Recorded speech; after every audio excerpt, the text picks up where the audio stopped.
공론화 문제에 대해서 제가 들으면서 실은 이제 의원의 역할이 뭔가 우리가 뭘 하는 게 의미가 있을까 이런 생각을 다시 해봤습니다. 지역에 가보면 끊임없는 이제 갈등들이 벌어지는데 보통 이제 행정기관에서 어떤 결정을 했을 때 주민 반대가 이제 많은 거죠. 근데 저희에게 전달되는 것은 흔히 찬성하는 사람들은 목소리를 내지 않습니다. 근데 반대 목소리를 많이 내기 때문에 그게 훨씬 크게 들리고 또 그것들이 이제 표와 관련이 있다 보니까 사실 의원이 옳고 그름을 합리적으로 판단하기 전에 이 반대 목소리에 편승해서 의정 활동을 하시는 경우가 많으세요. 근데 최근에 이제 저희 지역에서 민원이 하나 발생했습니다. 그러니까 영도에 고등학교가 3개입니다. 남자 학교가 2개 있고 하나는 공립, 하나는 사립, 여자 학교가 하나 있는데 이게 부산이 지금 인구가 계속 줄고 특히 원도심 같은 경우는 인구가 너무 줄다 보니까 이 각각의 공립 남자 학교의 그 학생 수가 전체 300명이 지금 안 되는 거예요. 그러니까 마지노선이 300인데 300명에서 지금 무너지려고 해요. 그러다 보니 내년도 학교 입학생 수가 77명밖에 안 된다는 겁니다. 그러니까 교육청에서 이제 판단을 해야 될 상황이 왔죠. 또 상대적으로 신도시에서는 인구가 계속 늘어나는데 그 수요를 지금 감당을 하지를 못하고 있는 상황이고, 그래서 최근에 이 공립학교를 하나 폐쇄를 하고 결국 영도에는 남자 사립학교밖에 안 남는 상황이 된 거죠. 근데 어떻게 보면 이해 당사자들, 이제 지금 현재 학교를 다니는 학부모들은 여론조사를 통해서 56%가 이제 학교를 인구 많은 곳으로 이 이름을 그대로 가지고 이전하자 찬성을 했어요. 그리고 총동문회에서도 학교가 가만히 있으면 폐교가 되니까 그럴 바에는 이전을 해서 학교 이름을 살리자. 89%가 동의를 해서 이전하기로 결정을 한 겁니다. 근데 그게 교육청과 이해 당사자들끼리 거의 이제 협의가 돼가지고 내년도까지만 신입생을 받고 그 이후부터는 그 학생들이 졸업하고 나서는 이제 이전하겠다라는 안을 거의 만들었어요. 근데 그걸 최근에 민주당 시의원이 그걸 이제 알고 다짜고짜 현수막을 붙인 겁니다. 남구 이전 반대한다. 영도에서 공립학교가 없어지는 건 바람직하지 못하다. 이 아무 본인이 어떤 검토를 했는지는 모르겠는데 일단 반대 현수막을 걸었어요. 그걸 보고 이제 주민들이 난리가 난 겁니다. 어떻게 보면 직접적인 이해 당사자들이 아니겠죠. 향후에 아이를 학교에 보낼 분들 입장에서는 당사자일 수 있는데 그분들도 뭐 제대로 모르시고, 왜냐면 공청회라는 그런 과정이 없었기 때문에 그리고 뭐 학교 이전하고 말고 하는 거에 대해서 공청회를 하도록 조례상에 근거가 없습니다. 그래서 교육청에서 결정하면 그냥 하도록 되어 있습니다. 최소한의 이제 학생들 설문조사, 학부모 설문조사는 하고요. 근데 이제 이미 연세가 많은 과거에 그 학교에 학생들을 보냈던 이 이제 주민들이 반대를 하시는데, 그 주민들의 가장 큰 이유는 공립학교가 하나 없어지면 집값이 떨어진다. 그래서 이게 이제 어쨌든 학교를 이전하자 또는 그냥 방관자들의 목소리는 저한테 들리지 않는데 이 반대하시는 분들은 저한테 찾아오셔서 강력하게 항의를 하시는 거죠. 그래서 한 2~3시간 정도 이제 얘기를 쭉 들었어요. 제가 뭘 해야 하나, 그분들의 입장은 네가 재선하려면 이거 공립학교 지역에서 하나 없어져도 되겠냐, 이게 이제 첫 번째 신데, 오늘 제가 이 토론 이제 발제문을 제가 읽으면서 결심을 한 게, 저의 역할이 이것이 옳다 그르다를 제가 판단할 문제가 아니라는 거죠. 그래서 어쨌든 빠른 시간 내에 학교와 또 교육청, 그리고 영도구청, 그리고 반대하시는 분들과 찬성하는 분들을 모아놓고 이야기를 들어봐야겠다. 한 번 듣고 안 되면 2번 듣고, 2번 듣고 안 되면 3번 듣고, 이 과정이 필요하다라는 결론을 냈습니다. 근데 과거에 저희가 이러한 종류의 그 집행기관과 이 주민들 사이에 갈등이 있는 경우에 아무리 의원들이 이런 공론화의 자리를 마련해도 주민들이 의원들을 신뢰하지 못하는 경우가 많아요. 결국에는 집행부 편이겠지, 이런 그 전제를 깔고 있기 때문에 저희가 공론화장을 열자고 이렇게 판을 만들어도 공무원들이 뭐라고 얘기하는 순간 분위기 이상한데? 이러면서 그 판을 주민들이 깨는 경우가 많습니다. 그러면 결국 행정은 진행이 돼야 되기 때문에 언젠가는 결론을 내야 되지 않습니까? 그러다 보면 결국 제대로 된 공론화 과정도 없이 그냥 진행되는 경우가 많고, 그것이 해를 거듭해도 계속해서 주민들한테는 풀리지 않는 이 마음의 응어리 같은 걸로 남는 경우가 많더라고요. 그래서 제가 이제 고민하는 것은, 이제 어쨌든 의원의 입장에서 그런 공론화의 장을 계속해서 열고 시민과 이 집행기관이 대화할 수 있는 연골고리를 만들어야 되겠다, 이런 생각을 하지만, 그게 과연 생각처럼 합리적으로 토론을 하고 합리적으로 토론했을 때 서로가 이제 수긍을 해야 되거든요. 근데 입장이 다른 분들은 아무리 좋은 근거를 갖다 대고 얘기를 해도 본인들이 믿고 싶은 것만 믿기 때문에 대화가 안 됩니다. 그래서 제가 공론화의 장은 열지만 결국은 어떻게든 결론은 지어야 되는데, 그 결론을 과연 누가 지을 것인가, 이게 또 이제 숙제이기도 하고요. 그리고 이제 지금 그 집행기관과 그 시민들의 어떤 갈등 부분에서도 우리 집행기관이 광역단체가 있고 이제 기초단체가 있지 않습니까? 요즘 양상은 이 기초단체장도 선거를 하기 때문에 광역에서 뭔가 추진을 할 때 기초단체장들이 주민들과 함께 광역하고 이렇게 경쟁을 하거나 뭐 집회를 하거나 하는 경우가 많습니다.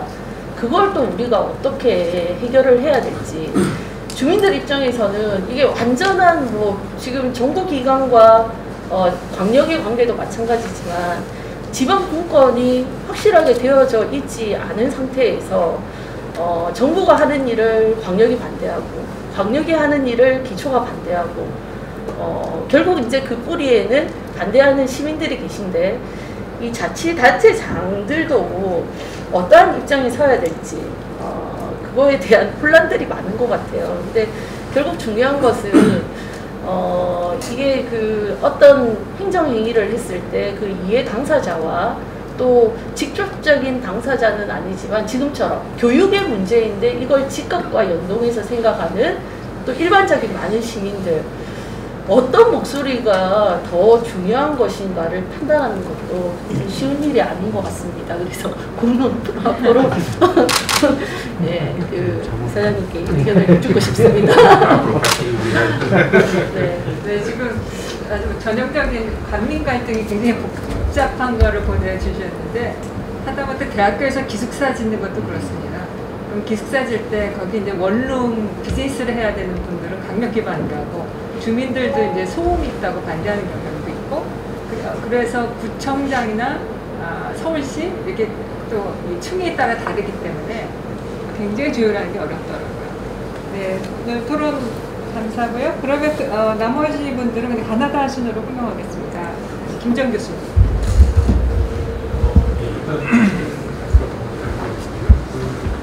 사실 공부한 사람 입장에서 공부 하나 확대하고 실제로 시민운동을 추천해 가시는 분들하고 괴리가 되어 있을 거다라고 많이 생각을 하는데, 사실 또 그렇지 않다는 거 좀 잘 보여주시는 게, 학계에서는 요즘에 이제 무슨 얘기를 하냐면 민주주의 4.0으로 이제 전환기에 접어들었다, 이제 이런 얘기를 많이 하거든요. 민주주의 1.0이라고 하는 건 수렵채취 사회의 아주 작은 규모의 사람들이 이른바 알파 메일, 그러니까 우두머리 남성의 전행을 막기 위해 견제하는 시스템, 이런 아주 굉장히 작은 규모에서 있었던 게 민주주의 2.0이라고 한다면, 민주주의 2.0이라고 하는 건 여러분 잘 아시다시피 그리스 시대 혹은 로마의 공화정 시대에 한 X로 한 5만 명 정도가 민의 형태로 지금의 잠실운동 앞에 모여서 얘기를 하는, 그렇게 해서 참여의 그 수준도 높이고 공론의 장도 열고 하는 그런 게 있었다고 하고, 그 다음에 이제 저희가 지금 살고 있는 게 3.0이라고 해서 그 미국 독립혁명 이후에 프랑스 혁명이나 미국의 이제 헌법 제정을 통해 처음으로 대의정부와 선거라고 하는 것을 민주주의 안에 장착을 시켜서 이게 이제 새로운 운동 발명의 순간이라는 그 지금 타이틀처럼 지금 저희가 살고 있는 민주주의 시대라고 하는 것은 기본적으로 새로운 발명에 기초하는 겁니다. 근데 이제 거기서 이제 문제가 발생하기 시작하는 거죠. 대체적으로 지금 학자들이 얘기하고 있는 건 뭐냐면, 민주주의가 1.0이든 2.3.0이든 대체적으로 그 수명의 평균치를 재보면 짧게 잡아 300년, 길게 잡아 500년이라고 하더라고요. 하더라고요. 인류가 기록을 한 걸 따지고 들어가면 20만 년 정도의 문명사가 있다고 얘기를 하는데 민주주의가 생존했던 역사는 굉장히 짧은 거일 수밖에 없었다라고 하는 게 나타나는 거고 그것의 핵심적인 문제가 뭐냐면 이른바 규모의 문제다. 그러니까 작은 규모일수록 민주주의 활성화되는데 이게 커지면 이 문제가 생겨나는 거예요. 오늘날 저희가 직면해 있는 것이 두 분 다 말씀하신 것처럼 첫 번째는 누가 시민인가라고 하는 문제, 어디까지가 우리의 공동체라고 얘기할 수 있는가라고 하는 문제, 그리고 그 공동체와 시민 안에서 격차가 발생하면 그 격차를 줄이는 데 있어서 합의를 어떻게 형성할 것인가 이런 문제들이 이제 제기되고 있는 거고 이게 한 시점에서는 선거를 통해 이 문제를 해결하는 게 굉장히 어려워졌다. 왜냐하면 선거라고 하는 건 영어로 표현하면 일렉션이고요. 일렉션은 엘리트하고 어원이 같은 데서 옵니다. 선거는 탁월한 사람을 뽑는 거거든요. 근데 지금 아까 다 모든 분들이 말씀하셨지만 21세기 접어들어서 엘리트에 대한 반감은 거의 뭐 돌이킬 수 없는 수준으로 좀 와 있는 거고요. 그것의 근원을 따지고 들어가 보면 선거만을 통해 체제의 정당성을 유지하던 대의민주주의라고 하는 것을 굉장히 지탱하기 어려워졌다. 그런 의미에서 보면 첫 번째 말씀해 주신 것처럼 공론화라고 하는 건 그 참여의 가치보다는 수기의 가치에 더 그 무게를 두고 그 안에서 문제를 해결하기 위해서는 선거 이외에 의견 형성과 그 의견 형성을 통한 자체적인 해결, 이른바 셀프 가버먼트 혹은 자치의 문제를 어떻게 풀 거냐라고 하는 걸 실천으로 지금 옮겨주고 계시는 거고요. 이거는 저는 이제 한국에서 이렇게 하고 있다는 건 저번에 말씀을 들어서 처음 알았는데 사실은 굉장히 선진적인 방식인 거고요. 이게 아이슬란드나 핀란드나 이미 4.0으로 접어들고 있는 많은 나라들 혹은 캐나다의 퀘벡주나 이런 데서 하고 있는 방식과 굉장히 유사합니다. 그래서 어떤 면에서 보면은 K 민주주의의 모범 사례 중에 하나가 있지 않을까 그런 생각을 하게 되고요. 마찬가지로 지금 이영래 이사님 말씀해 주신 거는 제가 가지고 있는 문제의식하고 거의 유사한 건데요.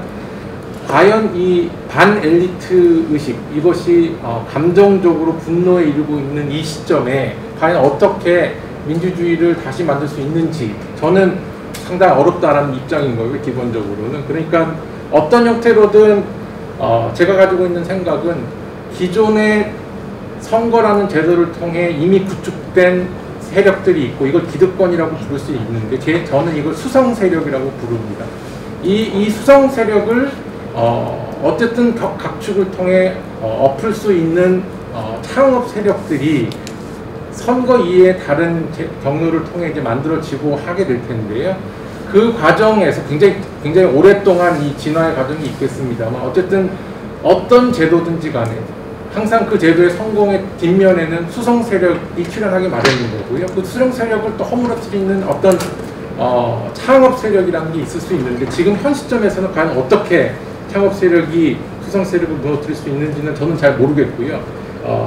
뭐 그냥 공멸할 수도 있는 거고 아니면 굉장히 흐지부지하게 민주주의와 권위주의 사이에서 움직일 수도 있는 건데 어쨌든 제가 오늘 두 분 발표 들으면서 느꼈던 건 제가 생각하는 것보다 학계에서 고민하고 있는 것과 현장에서 고민하고 있는 것의 거리가 그렇게 크지 않다라는 생각을 하게 돼서 굉장히 기쁜 마음으로 잘 들었습니다. 네, 감사합니다. 아마 수성 세력을 이겨내려면 산업 세력이 선거가 주는 선출직이라는 정통성을 밸런스하는 뭔가가 나와야 됩니다. 다음에 그러면 박홍순 전 네, 말씀 잘 들었습니다. 박태순 대표나 이영문 대표, 평소 대표들도 하시는 활동에 대해서 공감하고 같이 하는 측면이 있어서 그 부분에 대한 구체적인 평가보다는 그 우리 1세션에서 얘기했던 것과 같이 우리가 연결되어서 좀 얘기들이 더 돼야 될 것 같아서 그 측면을 조금 더 좀 저도 얘기를 좀 해보고 싶습니다. 방금 수성 세력 말씀을 하셨지만 지금 한국 사회에서의 정치 문화와 시민 사회의 문제들이 다 연결되어 있고 지금 시점에서는 그 수성 세력이 소위 아까 말씀하셨던 386 네트워크 이 부분이 사실은 그 역할을 하고 있는 거죠. 불과 4, 5년 전에 또 그렇지 않았지만 이제 이게 이제 한국 사회 현실인데 사실 저도 이제 이른바 386의 이름으로서 어떻게 보면 참 한편으로는 사회에 대한 내가 아까 말한 엘리트적인 그 측면에서 역할을 지금 하고 있는 것은 아니지만 그 안에서는 굉장히 어떻게 보면 과거의 청년 시절에서는 그런 역할을 했을지 모르지만 지금 시점에서 보면 이제 저는 현장 풀뿌리에서 활동을 하는 사람인데 그런 측면에서는 다르지만 그걸 구별해서 이건 내 책임이 아니다 이렇게 얘기할 수 있는 건 아니거든요. 우리 시대의 386이 같이 경험했고 같이 네트워크화돼서 만들어진 오늘의 현실이기 때문에 그 책임에서 도망갈 문제는 아니라고 생각하고 우리 같이 풀어나가야 되는 문제다 이렇게 생각을 합니다. 돌이켜보면 제가 이제 서울대 8학번인데 그 당시 운동권 예를 들면 이른바 언더서클 범주에 속한 사람이 거의 2,000명이었어요. 한 학번. 그러니까 지금으로서 상상이 안 될 정도의 많은 사람들이 소위 운동이라고 하는 것들에 동조했고 그런 언더서클에 직접 가입하지 않았다 하더라도 주변에서 같이 했던 한 세대가 그랬다는 거죠. 그리고 아까 그런 말씀 나왔지만 이게 조직화되어 있는 거거든요. 제가 볼 때 한국 사회에서 그 이전도 그렇고 그 이후도 그렇고 그렇게 조직화된 세대들이 없습니다. 그래서 오늘날의 수성 세력을 이루고 있는 이 근원들이 그렇게 뭐 간단하게 얘기할 수 있는 문제가 아니고 굉장히 강고한 겁니다. 이제 그것은 어떤 이념적으로 이미 내가 볼 때는 이념적인 집단은 아닌 겁니다. 아까 많이 얘기들이 나왔지만 현실 속에서 이해관계 또 권력을 어떤 형식으로 정치 권력이든 사회 권력이든 담는 권력이든 이런 것을 더 많이 가져야 된다는 욕망 이런 것들 그걸 또 지키려고 하는 이런 것 속에서 형성되는 거라고 생각을 하거든요. 그건 지금 수성 세력이 아니라 그 이전 세력도 또 다른 것도 마찬가지라고 생각을 합니다. 기억이 아까 뭐 이영렬 대표 그런 얘기를 했지만 지금부터 한 10년 전에 이런 비슷한 토론회에서 그런 얘기들을 또 나눴던 생각도 다시 떠오르고 그러는데요. 그때도 시민사회의 위기에 대해서 얘기를 했고 한국 사회의 그 분열과 패거리 진영화되는 이런 사태에 대해서 굉장히 우려들을 기하고 어떻게 새롭게 극복할 거냐, 새로운 주체들 어떻게 만들 거냐 이런 걸 많이 얘기했던 것들이 기억이 나는데 그 다음에 시민운동을 얘기하면서 중도에 대해서 얘기했던 생각이 납니다. 근데 중도는 그냥 기계적인 가운데를 얘기하는 것이 아니라 이른바 적중이죠. 그 시대에 가장 적중할 수 있는 그것이 뭘까?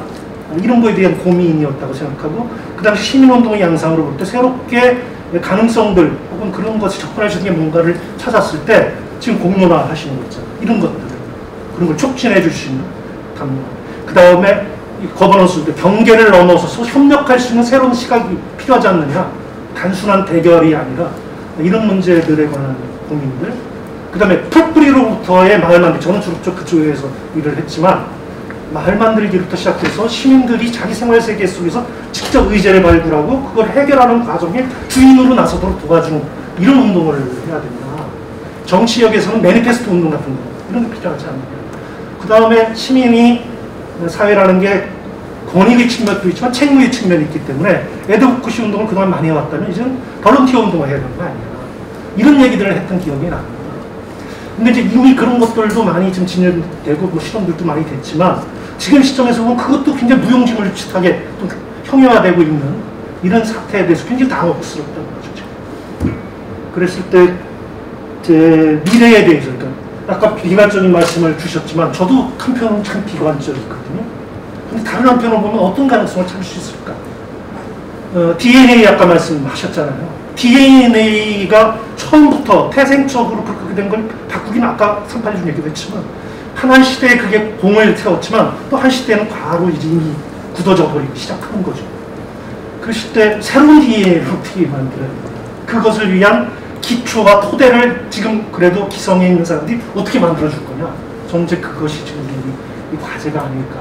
그랬을 때 우리 젊은 세대들한테 저는 주목해야 된다고 봅니다. 저는 예를 들면 BTS 이런 것들은 굉장한 새로운 가능성을 보여주고 있다고 우리 젊은 세대들은 굉장히 개인주의화되어 있는 세대지만 그 세대가 갖고 있는 새로운 감각과 이 가능성들을 어떻게 이미 세계화가 체화되어 있고 이런 것들을 어떻게 우리가 기성세대들이 토대를 만들어서 새로운 주체로 키울 수 있도록 도와줄 거예요.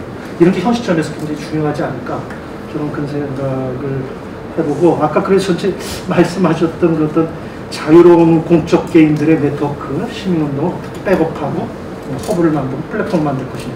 특히 온라인 공간과 오프라인을 결합해서 블록체인 같은 것도 굉장히 중요한 기술적 기반이 될 거라고 보거든요. 그 안에서 형성될 수 있는 신뢰적 기반이라는 게 이제까지의 과거의 수업적 방식이나 오프라인 방식하고 또 다른 새로운 질을 만들 수 있다고 보기 때문에 그런 부분에 대한 조금 더 천착도 필요하다 이런 생각이 많이 들고, 생활세계 저희 풀이 운동에서는 이제 그런 자발적인 그 작은 의제들을 가지고 서로 간의 생활상의 이해관계, 뭐 작은 거죠. 교육적인 욕구도 있고, 뭐 취미생활의 욕구도 있고, 이런 것들을 네트워크로 온라인 수단하고 같이 연결해가면서 어떤 자율적인 어떤 그 역량들을 만들고 연결해 나가는 이런 생활형 시민운동 이런 것들이 자발적으로 많이 일어나고 있거든요. 이런 걸 촉진시키는 게 많이 필요하지 않을까. 제가 얘기해보면 좀 길어진 것 같습니다. 이 정도로 줄이겠습니다. 저도 이제 한국 공무포럼이사인데요. 얼마 전에 그 의료법 논쟁에 대해서 저희가 또 활발하게 공론화를 하고 온라인으로 진행하는 게 있습니다. 어쨌든 그 공론화 같은 저희가 이제 공론화 같은 경우는 사실은 아까 이면진 교수님 얘기하신 것처럼, 그러니까 지금은 약간 과거에는 시민단체가 리더 정체성이 있었다면, 공론화 같은 경우는 퍼실리테이터 정체성이거든요. 그 정체성을 리더에서 이제 보조해주는, 시민들이 말할 수 있고 목소리를 낼 수 있도록 보조해주는 역할로 이제 들어갔고요. 근데 결국 이런 공론화 정치라는 것은 사실은 이제 일반적으로 이제 차이의 정치를 내세우는 쪽하고 관련이 많이 있는 것 같아요. 그러니까 뭐냐면은 사회가 그냥 이해관계만 대립하는 게 아니라 가치 지향성에 있어서도 굉장히 다양해지고 굉장히 복잡해졌기 때문에 그 속에서 갈등이라는 게 너무너무 복잡해진 거죠. 그러니까 갈등 관계라든가 대립 관계가 너무 복잡해지니까 이게 사실상 과거에 뭐 산업사회의 경우처럼 어떤 우리가 생존의 문제, 먹고 사는 문제를 중심으로 해서 합의를 이루는 이런 것이 사실은 어려워집니다. 더 이상 그런 합의에 도달하게 되기 어려운 상황에서 그럼 어떻게 사람들이 어떻게 어떤 식으로 간에 어떤 그 사회 민주적인 중심을 만들어 갈 것인가. 거기서 이제 굉장히 다양한 목소리들이 다 같이 나오고 그거에 대해서 똑같이 존중을 갖고 듣고, 그래서 결국 이제 그 속에서 조정을 통해서 그 속에서 일정한 어떤 잠정적인 합의를 만들어 가고 또 그것은 다시 뒤집힐 수 있고, 이제 이런 식의 생성적인 개념하고 관련이 있는 것 같고요.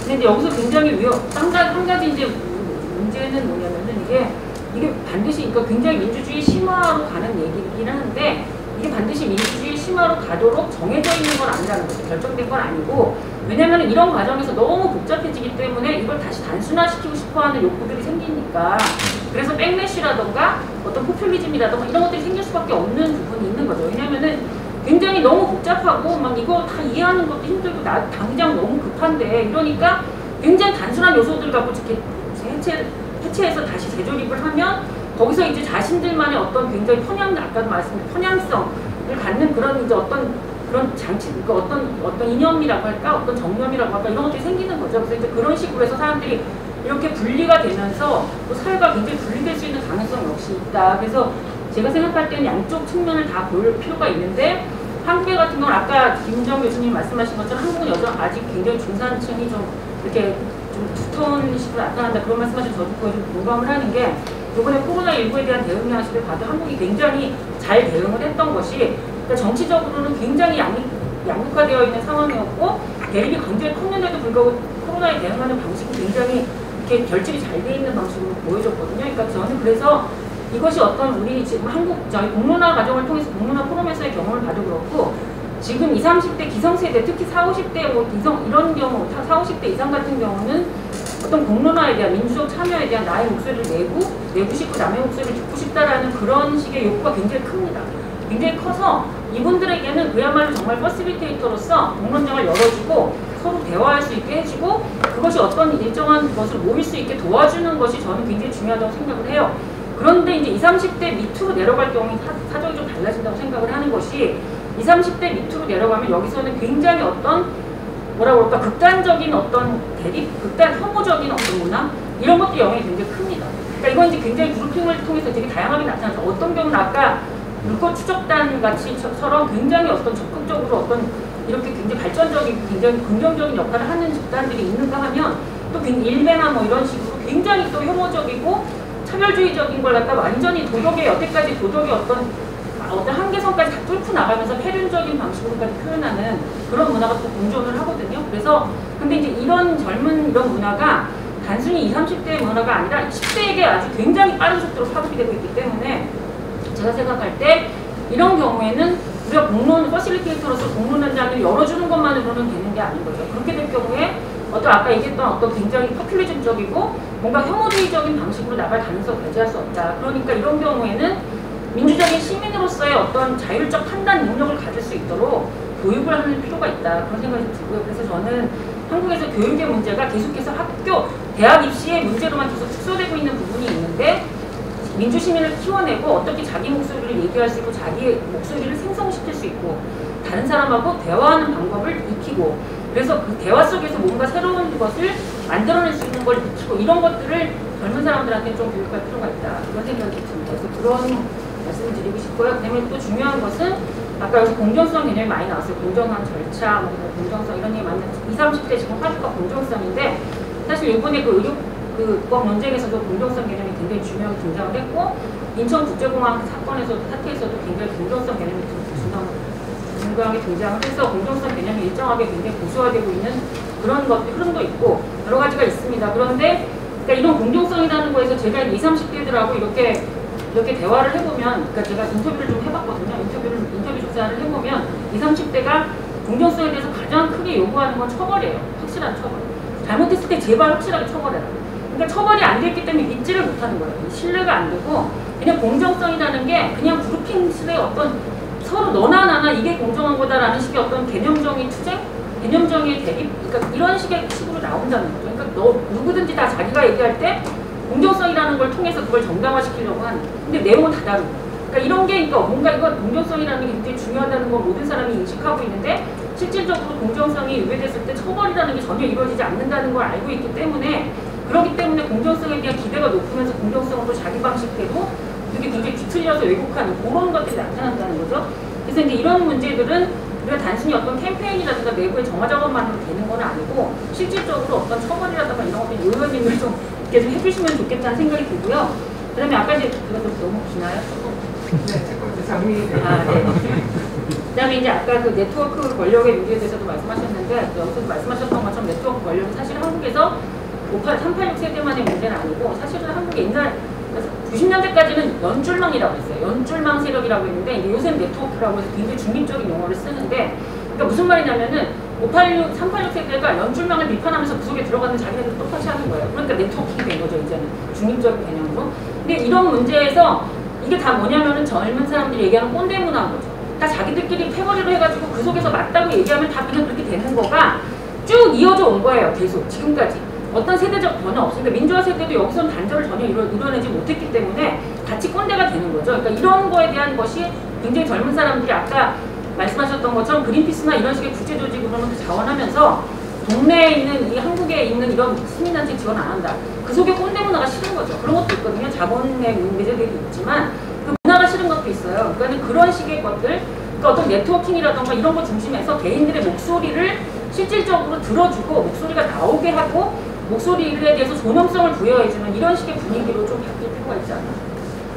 네, 감사합니다. 시간 너무 많이 지나서 발제하신 두 분 선생님께 1분씩 정리 기회 드리겠습니다. 박 대표님.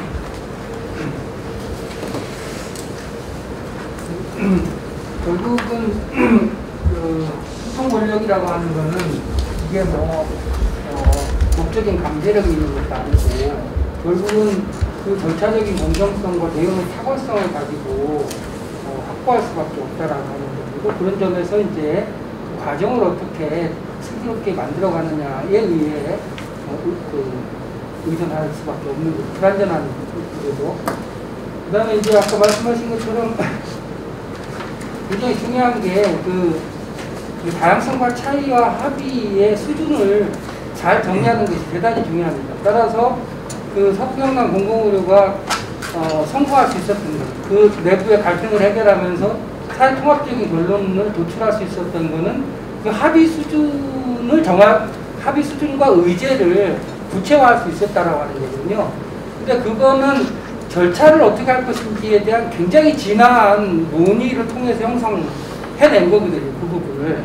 따라서 아까 말씀하신 것처럼 어디까지 합의할 것이냐, 어디까지 차이를 인정할 것이냐라고 하는 것을 데피니션 하는 것이 핵심이다. 이제 그런 말씀을 드릴 수 있을 것 같고, 저는 이게 뭐 그 의료 파업 같은 거 보면서 뭐 그 어떤 분이 그 시민사회 단체들하고 네트워킹 해가지고 대안을 좀 만들자고 그러더라고요. 저는 그거 안 된다고 얘기했어요.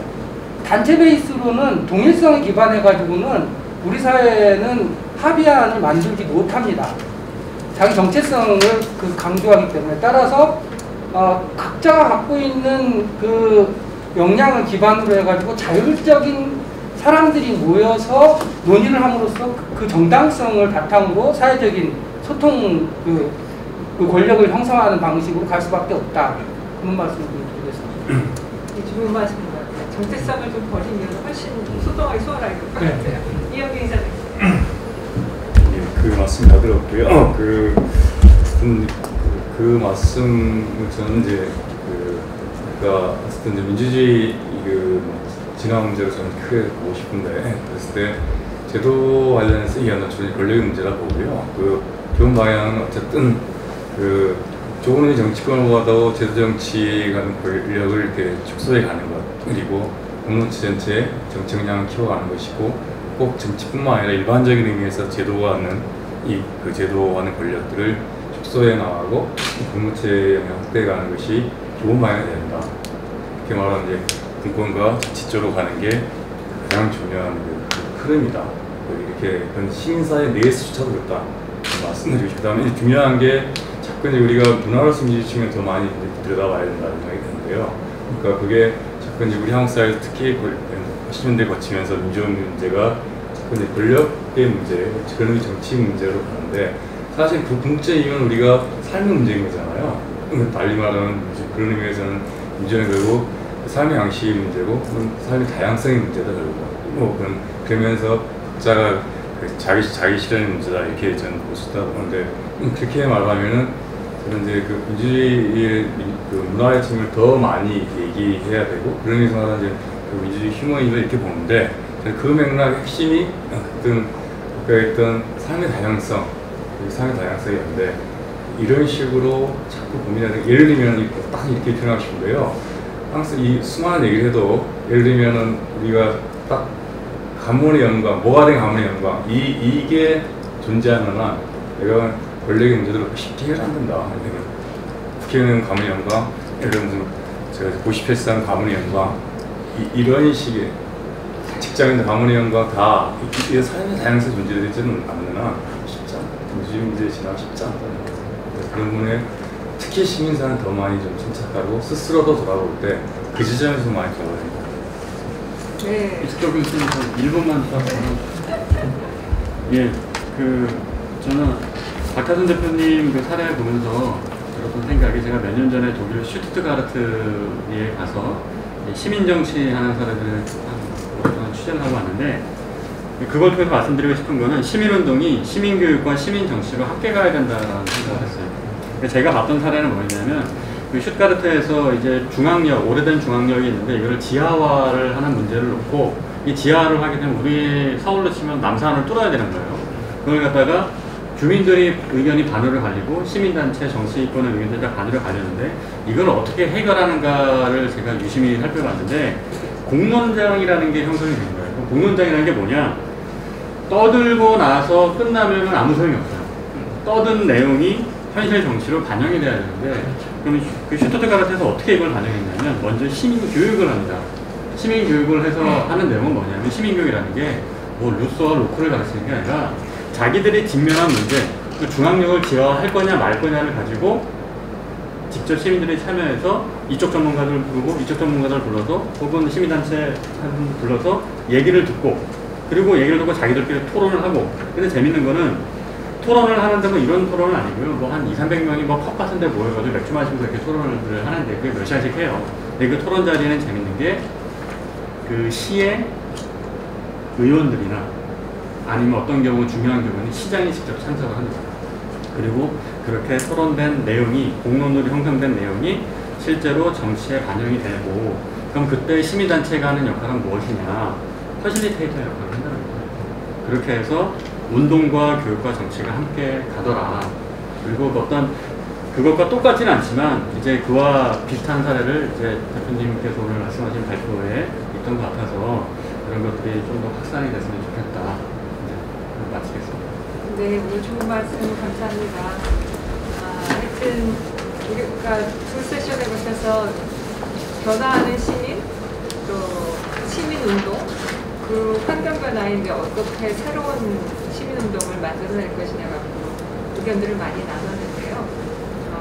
시민들이 참여의 욕구는 여전히 굉장히 강한 것 같아요. 근데 그 욕구를 이제 단체를 통하지 않고 다른 어떤 직접적인 표현 방식이라든지 느슨한 네트워크라든지 그래서 같이 행동했다가 다시 흩어지고 모였다 흩어지고 하는 방식을 하는데 이런 환경에서 시민단체가 아까 많은 좋은 말씀 해주셨어요. 플랫폼 역할을 한다, 놀이터 역할을 한다, 퍼실리테이터 역할을 한다, 공론의 장을 깔아준다. 근데 하여튼 중요한 거는 너무 다 많이 알고 내가 전문가여서 말 알아들지 말고 주로 듣고 미리 판단하지 말고 그리고 이제 어떤 뭐라 그럴까 그 수용하는 노력이 굉장히 중요할 것 같고요. 그래서 저희가 10월 하순에 이제 국회의원도 모시고 시민 지도자도 모시고 청년층도 모셔서 회의를 하려고 합니다. 그래서 벌써 이런 논의를 하면 제 머릿속에도 그렇고 의제는 이런 거가 토론해야 돼. 이게 벌써 머리에 떠오르거든요.